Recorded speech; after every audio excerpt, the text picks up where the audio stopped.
Tuan-puan, walaupun dah banyak kali saya buat video harga emas dah naik, tapi hari ini saya nak update juga. Hari ini pada 16 Oktober 2025, hari Khamis, harga emas telah mencatatkan harga yang tertinggi yang terbaru. Bagi tuan-puan yang belum tahu, harga emas sekarang ni tak turun-turun dan semakin meningkat. Daripada sebelum ni naik RM600 dan hari ini telah naik hingga RM625 untuk 1 gram. So sebab tu saya kata tuan-puan, kalau tuan-puan dekat sini nak mulakan simpanan emas, terus sahaja bermula. Jangan bertangguh-tangguh sebabnya risau menyesal, lambat mula nanti harga emas semakin meningkat meninggalkan kita.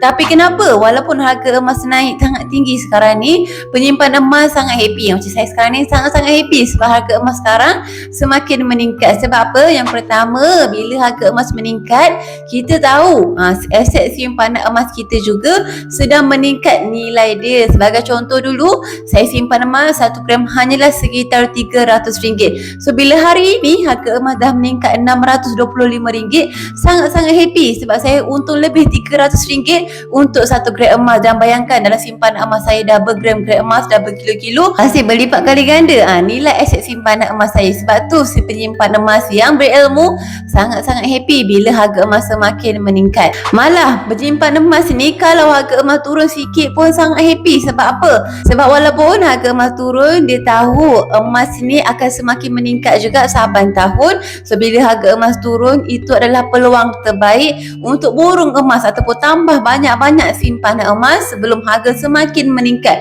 Sebab tu ada quote yang mengatakan penyimpan emas ni bila harga emas naik pun happy, harga emas turun pun happy. Bila kita simpan emas dengan ilmu yang betul, kita tak risau. Tak risau bila tengok harga emas. Kita akan lagi risau tentang grade emas kita adakah bertambah ataupun tidak. So tuan-puan, yang masih lagi belum bermula, cepat-cepat mula simpan emas hari ini. Mula saja hari ini tanpa perlu tengok harga. Cara dia ialah tuan-puan klik saja link dekat profil saya untuk daftar akaun secara percuma dan terus mulakan simpanan emas hari ini dengan serendah RM100. Atau kalau tuan-puan ada persoalan nak tanya, boleh kontak saya dulu di nombor ini untuk saya bantu tuan-puan menjawab persoalan dengan lebih jelas. Akhir kata, macam biasalah, lah senangnya nak simpan emas.